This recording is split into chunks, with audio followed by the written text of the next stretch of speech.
बोलिए सदगुरुदेव भगवान की जय। माता लोग जो इस संसार के हैं, जो करवा चौथ करते हैं, उनके लिए मैं विशेष रूप से कहना चाहता हूँ कि आप करवा चौथ क्यों करते हैं। तो 365 दिन में एक दिन करते हैं करवा चौथ और 364 दिन मानते हैं अपने पति के ऊपर कड़ा चौथ। तो आपका पति का उम्र कैसे बढ़ेगा? तो आपका जो सोच है वो बिल्कुल सही है कि हमारे पति के उम्र लंबा हो, हमारे पति पर कोई विपत्ति नहीं आए, हमारे पति को कोई चिंता टेंशन ना हो, कलह कलेश ना हो। ये सोच है आपके भीतर में, बिल्कुल सही बात है। लेकिन जो करवा चौथ करते हैं उसका आध्यात्मिक ज्ञान आपको नहीं है। अगर है तो बहुत अच्छी बात है। ये कोई ज़रूरी नहीं है कि सबके नहीं है या सबके है। जिनके पास है वो अच्छी बात है। तो करवा चौथ करने के दिन आप लहसुन प्याज सब त्याग दिए। लहसुन प्याज जितना तरह का सब त्याग देते हैं। तो लहसुन प्याज त्यागने से छोड़ने से कुछ नहीं होगा। अगर छोड़ना है तो आप अपने पति के ऊपर कड़ा चोट मारना छोड़िए, त्यागिए। तो आपके पति का काल का बा भी कुछ नहीं बिगाड़ सकता। इसीलिए आप करवा चौथ का व्रत रखते हैं। और जब करवा चौथ का व्रत रखते हैं तो आप पूरे दुनिया को दिखा रहे हैं कि चलनी का जो बाहरी भाग है वो चांद के तरफ है और जो गड्ढा वाला भाग है वो माताजी आपके पास की तरफ रहता है। इसका संकेत क्या है कि चलनी का काम क्या है? चलनी का काम है कि अच्छा चीज को बाहर गिरा देना, निकाल देना और गलत चीज को अंदर रख लेना। ये संकेत आप बता रहे हैं, हम नहीं बोल रहे हैं। करवा चौथ चूंकि आप माता लोग, महिला लोग, स्त्री लोग करते हैं अपने पति के लंबी उम्र के लिए। अगर हम कह देंगे तो कहिए कि अपने मन सब कर रहे हैं, लेकिन आप ही बताते हैं कि कल चलनी को आप बाहर हिस्सा जो किधर रहता है चांद के तरफ और गड्ढे वाला हिस्सा आपके तरफ, जिसमें कुछ चालते हैं चलने में।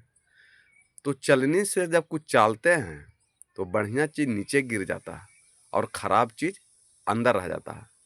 तो आपने दुनिया वालों को दर्शा दिए कि करवा चौथ के दिन से मैं पति को अच्छा व्यवहार करेंगे, अच्छे व्यवहार करेंगे, अच्छा संस्कार करेंगे, अच्छा विचार करेंगे, अच्छा वाणी देंगे, अच्छा विचार सोच के बोलेंगे।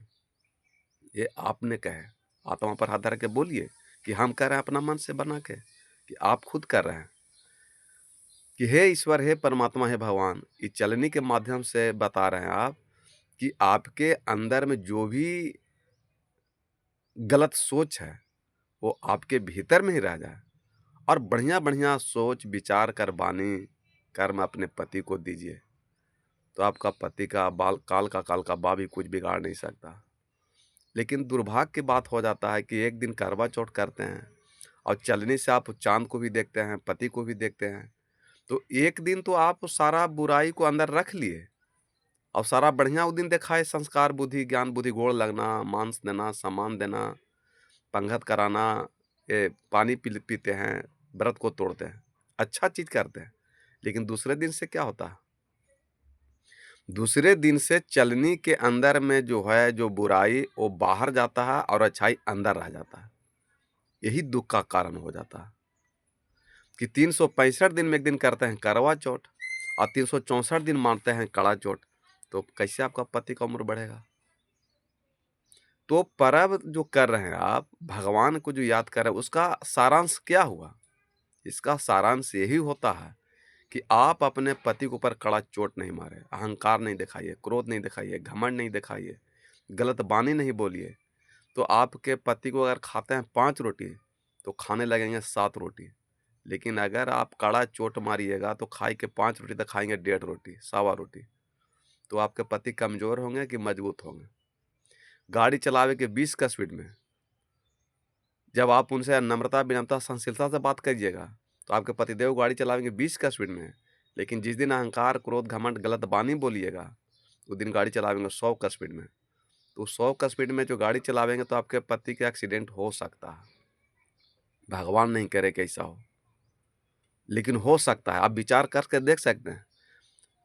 तो आप उनको गाड़ी चला के 20 का स्पीड तो चलावेंगे 100 के स्पीड में। तो किस कारण? इसी को विचार करने के लिए मनुष्य को ज़रूरत है, आवश्यकता है कि आप पर्व के त्योहार के माध्यम से दर्शाना चाहते हैं कि हमारे पति का लंबा उम्र हो, हमारे पति के ऊपर विपत्ति न हो, चिंता न हो, टेंशन न हो, कलह क्लेश न हो, बढ़िया से कमाई खाए और हमको भी सेवा करे और अपने भी खुश रहें। सोच तो यही है सब पूरे संसार की महिला की, माता की। लेकिन आखिर हो क्या रहा? उल्टा हो रहा कि आप चलनी ने मुँह देखे और बाहर वाला हिस्सा जो रह के जो अच्छाई जाना चाहिए पति के तरफ और बुराई रहना चाहिए आपके अंदर में। कितना आपके महानता अंदर में है कि आप भगवान से विनती कर रहे हैं कि जितना भी दुःख दर्द पीड़ा हो, वो हमको प्राप्त हो जाए और धरती पर जितना तरह के सुख शांति हो, वो हमारे पति को प्राप्त हो। ये तो आप ही बता रहे हैं, हम तो बता नहीं रहे हैं। कि चलनी के माध्यम से आप बताना चाहते हैं पूरे संसार को कि चलनी का काम है कि अच्छा चीज़ को बाहर गिरा देना और गलत चीज़ को अंदर रख लेना।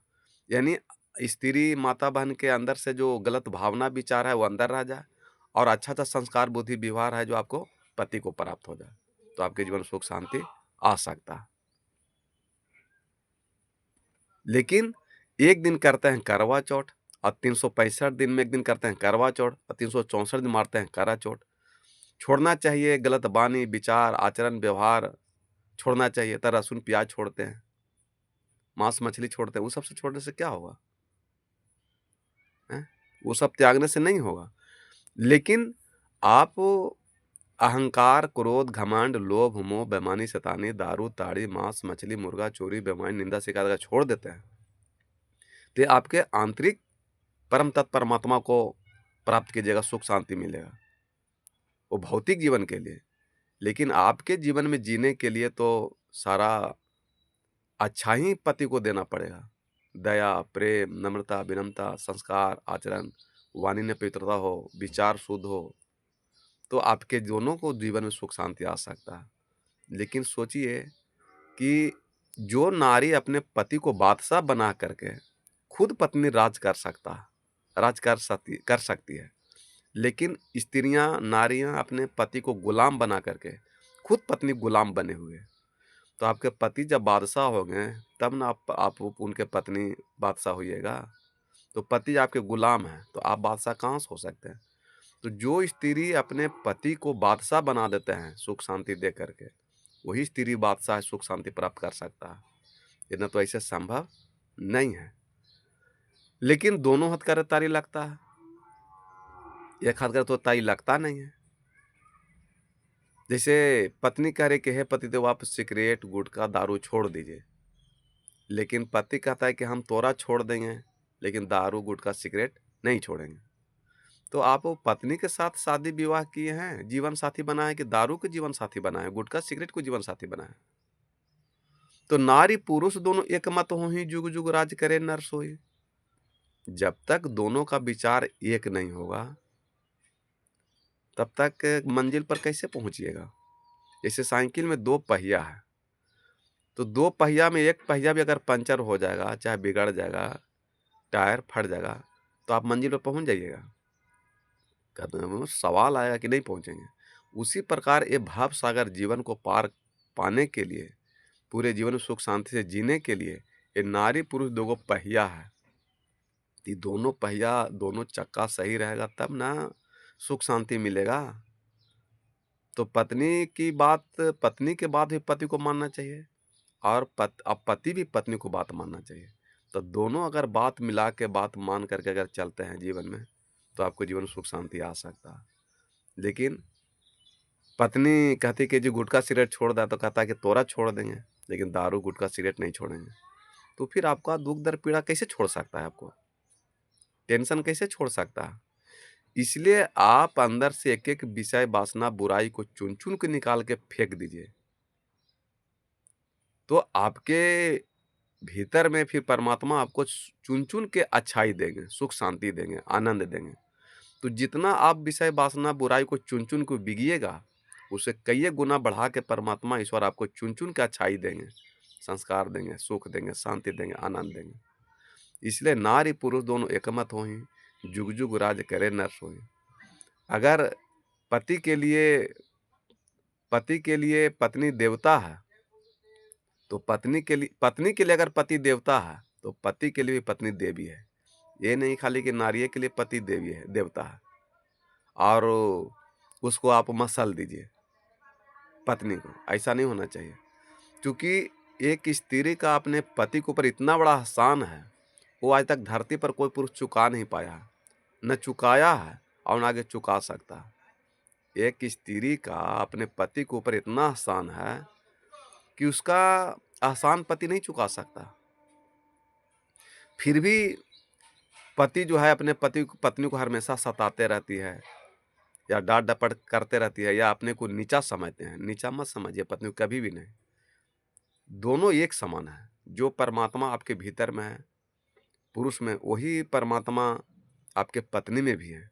ऐसा नहीं है कि आपके भीतर में परमात्मा दूसरा है और पत्नी के हृदय में परमात्मा दूसरा है, ऐसा नहीं है। दोनों के अंदर में एक ही परमात्मा है।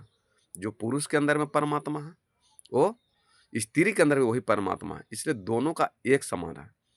ये तो भाव है कि हमारे वो पत्नी है, हम उसको शादी ब्याह करके लाए हैं, तो हमसे वो छोटा है उम्र में, इसलिए उसको हम लोग नीच समझते हैं। लेकिन ऐसा ईश्वर परमात्मा के नज़र में दोनों एक समान है, कोई बड़ा छोटा नहीं है।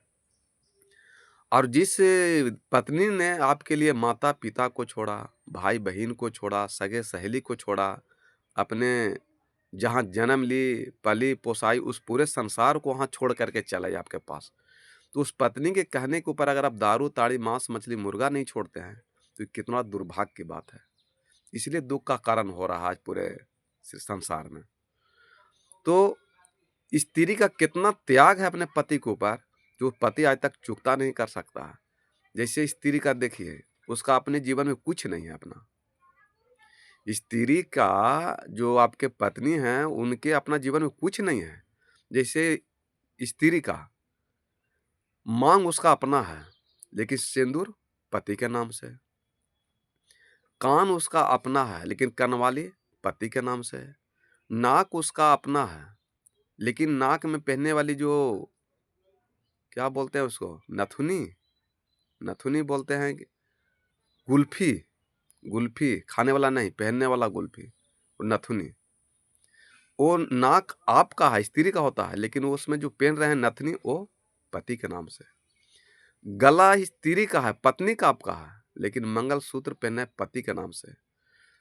हाथ उसका अपना है, पत्नी का, लेकिन बाला पहन रहे पति के नाम से।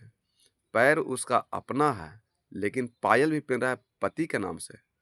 यहाँ तक कि सब चीज छोड़ दीजिए, यहाँ तक कि कोख उसका बेचारी उसका अपना है, लेकिन बच्चा भी उसमें पढ़ रहा है तो उसका पति के नाम से।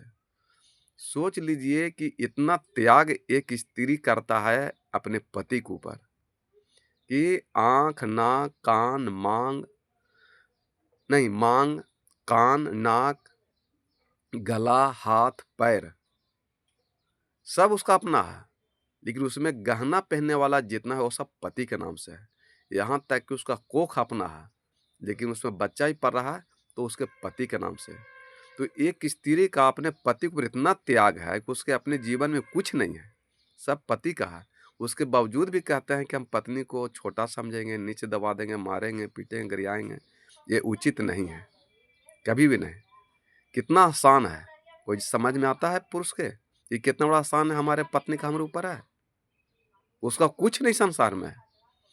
लेकिन विवाद कहाँ होता है, कड़ा चोट के चलते, कड़ा बानी के चलते, अच्छा व्यवहार नहीं रहने के चलते, पति को नीचा गिराने के चलते, पति को सम्मान नहीं देने के कारण दोनों में विवाद होता है। इसलिए गोस्वामी तुलसीदास जी कहते हैं रामचरितमानस के, नारी पुरुष दोनों एकमत होही, जुग जुग राज करे नर सोई।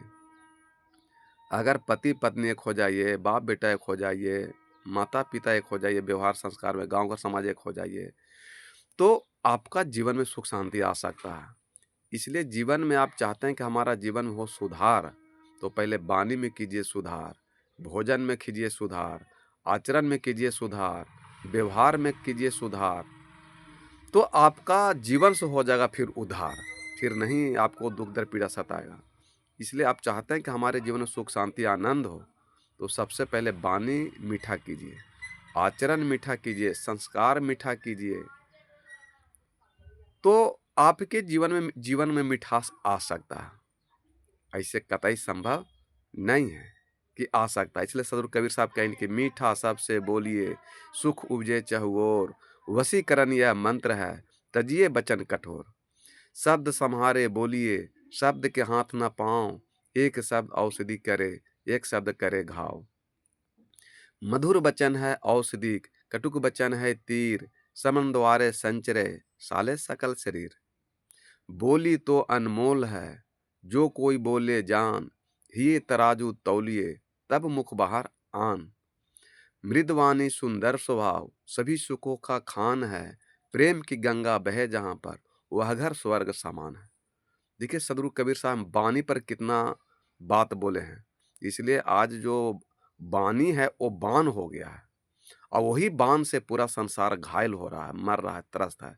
इसलिए आप चाहते हैं कि हमारे जीवन में सुख शांति हो, तो वाणी को आप पानी कर दीजिए, तो फिर आपके दुख, आपके जीवन में जो जितना दुख दर्द पीड़ा है वो सब पानी हो जाएगा। वो फिर कुछ आपको बिगाड़ नहीं सकता है। लेकिन आज पूरे धरती पर वाणी के चलते बान बना हुआ है, वाणी है जो बान बना हुआ है, और उस बान से पूरा संसार घायल हो रहा है, पूरा परिवार घायल है। लेकिन आप सोचते हैं कि हम इसको छठ, व्रत, पूजा पाठ, जग तप, कुंभ में नहाकर इसको ठीक कर लेंगे, तो ये कतई संभव नहीं है, ये हो नहीं सकता है। सब कहता है कि ईश्वर परमात्मा बाहर में है, पूरे हम में, तुम में, खड़े खमे सब जगह है। ये पूरा सब कहते हैं कि वेद में, शास्त्र में, बीजक में, ग्रंथ में, सब जगह है। लेकिन उस परमात्मा कहाँ रहते हैं? ये सब कहते जरूर हैं कि बाहर में है, लेकिन वो परमात्मा का निकालने का, ढूंढने का स्थान कहाँ? जैसे गाय है, तो गाय का जो दूध है वो कहाँ है? पूरे शरीर में है कि नहीं? वो दूध जो है, गाय जो हमको देती है दूध, वो पूरे थान में दूध है कि पूरे शरीर में दूध है? वो पूरे नस नस में दूध है। जितने दूध में शरीर में नस है गाय का, वो सब नस में दूध है, एक जगह दूध नहीं है। तो दूध को हमको निकालना है, तो क्या सींग से निकाल सकते हैं? निकलेगा दूध? पूंछी से निकाल सकते हैं? माथा से निकाल सकते हैं? पैर से निकाल सकते हैं दूध? नहीं निकलेगा। दूध है पूरे शरीर में, लेकिन निकल नहीं सकता है सींग से, पूंछ से, पैर से, माथा से। तो जब भी दूध निकलेगा तो थान से ही दूध निकलेगा गाय का, दूसरा कोई उपाय नहीं है निकालने के लिए। ठीक उसी प्रकार ईश्वर परमात्मा पूरे सृष्टि में हैं, पूरे धरती पर हैं, लेकिन परम तत्व परमात्मा को प्राप्त करने के लिए आपको हृदय रूपी मंदिर में ही प्रवेश करना पड़ेगा। जब तक हृदय रूपी मंदिर में आप प्रवेश नहीं करके उनको ढूंढिएगा, निकालिएगा, कभी परमात्मा मिलने वाला नहीं है। आप गाय का दूध पूरे शरीर में है, लेकिन सींग से दूध नहीं निकल सकता है, पूंछ से दूध नहीं निकल सकता है, पैर से दूध नहीं निकल सकता है, माथा से दूध नहीं निकल सकता है, पीठ से दूध नहीं निकल सकता है, पेट से दूध नहीं निकल सकता है। जब भी दूध निकलेगा तो थान से ही दूध निकलेगा, क्योंकि निकालने का एक ही स्थान है दूध, वह थान। ठीक उसी प्रकार देवता को लोग कहते हैं मंदिर में है, कुंभ में है, तीर्थ में है, यज्ञ में है, छठ में है, व्रत में है, सब जगह हैं। लेकिन जब तक हृदय रूपी मंदिर में उनको ढूंढ नहीं जाइएगा, हृदय रूपी मंदिर में नहीं उसको ढूंढिएगा, हृदय रूपी मंदिर में आप जब तक प्रवेश नहीं कीजिएगा, कभी आपको राम तत्व परमात्मा मिलने वाले नहीं है। नाक रगड़ के मर जाइएगा, कभी भगवान मिलने वाला नहीं है। इसलिए कोई कितनों वेद शास्त्र, पूजा पाठ, व्रत उपवास में खोजे परमात्मा को, वो हैं उसमें, लेकिन मिलेंगे नहीं। जब भी मिलेंगे तो मनुष्य के हृदय रूपी मंदिर में ही परम तत्व परमात्मा राम विराजमान है, उन्हें प्राप्त होंगे। ये बाहर में मिलने वाले नहीं हैं। इसलिए आप अपने आप को पहचानिए। इसलिए श्री रामचंद्र की सिया राम मैं सब जग जानू, करऊ प्रणाम जोरी जुग पाने। तो जीवन में सुख शांति आपको लाना है। वीडियो ज़्यादा लंबा हो जाएगा तो छोटा छोटा भी वीडियो डालते हैं, ज़्यादा बोलेंगे तो ज़्यादा लंबा वीडियो हो जाएगा। अगर आप लोग का सुझाव विचार अगर होगा तो फिर वीडियो आगे बढ़ावेंगे। लेकिन मनुष्य का मूल मंत्र यही है कि हमारे जीवन में सुख कैसे हो, शांति कैसे हो, आनंद कैसे हो, मेरा पति कैसे ठीक हो, मेरा पत्नी कैसे ठीक हो, माता पिता पूरे परिवार में सुख शांति आनंद कैसे हो। तो उसमें आपको सबसे पहले करना पड़ेगा भोजन में सुधार, वाणी में सुधार, आचरण में सुधार, कर्म में सुधार, रहन-सहन में सुधार, चरित्र में सुधार। तो फिर आपका जीवन में हो जाएगा उद्धार, फिर आपको कल्याण ही होगा, सुख शांति होगा, आनंद हो जाएगा, फिर दुःख दर्द पीड़ा आपको नहीं होगा। ये जग तप पूजा पाठ करने से कुछ होने जाने वाला नहीं है। सबसे पहले आप तो वाणी को सुधारिए, विचार को सुधारिए, आचरण को सुधारिए, चरित्र को सुधारिए, कर्म को सुधारिए। अहंकार, क्रोध, घमंड, लोभ, मोह, बेईमानी, शैतानी, दारू, ताड़ी, मांस, मछली, मुर्गा को हटाइए, तो आपके जीवन में सुख शांति आ सकता है बगैर पूजा पाठ के। उसमें कोई परेशानी नहीं करते हैं। इसलिए कबीर साहब कहते हैं, खोजी हुई तुरंत मिल जाऊं पल भर की तलाश में। कबीर साहब तो कहते हैं कि एक पल में परमात्मा मिल जाएंगे। अब पूरा जीवन आदमी जागता पूजा पाठ करता है, लेकिन परमात्मा नहीं मिल पाते हैं। क्यों नहीं मिल पाते हैं? कि जिस जगह पर परमात्मा हैं वहाँ पर आप पहुँच नहीं रहे हैं। जहाँ से दूध निकलता है वहाँ से आप पहुँच नहीं पाते हैं, निकालने का प्रयास नहीं करते हैं। तो ये आपको जीवन में सुख शांति लाने का मूल मंत्र है कि पहले वाणी को सुधारिए, आचरण को सुधारिए, कर्म को सुधारिए, खान-पान को सुधारिए, तब आपका जीवन सुधरेगा और आपका कल्याण, सुख शांति हो सकता है। हमारी वाणी से कहीं दुःख दर्द पीड़ा हुआ होगा, तो मैं आप लोगों से क्षमा माँगता हूँ। हमारा उद्देश्य आप लोग का दिल दुखाना, आत्मा दुखाना नहीं है।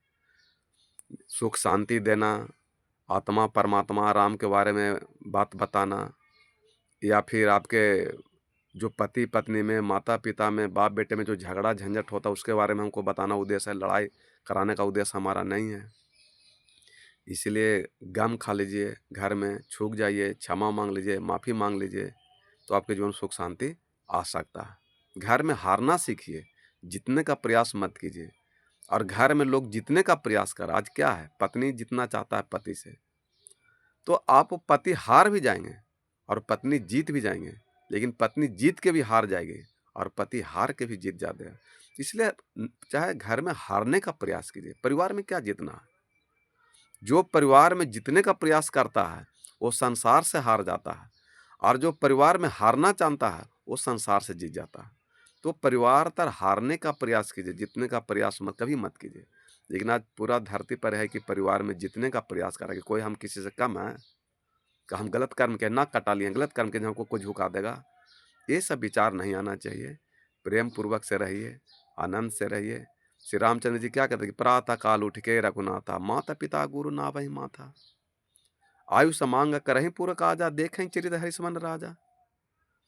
कि पिता से कहते थे पिताजी कुछ काम दे तो हम काम करेंगे, और सवेरे उठते तो माता पिता गुरु को प्रणाम करते थे। श्री रामचंद्र जी तो राम के पूजा पाठ करे, तो उनसे क्या सीखे, क्या प्रेरणा सीखे?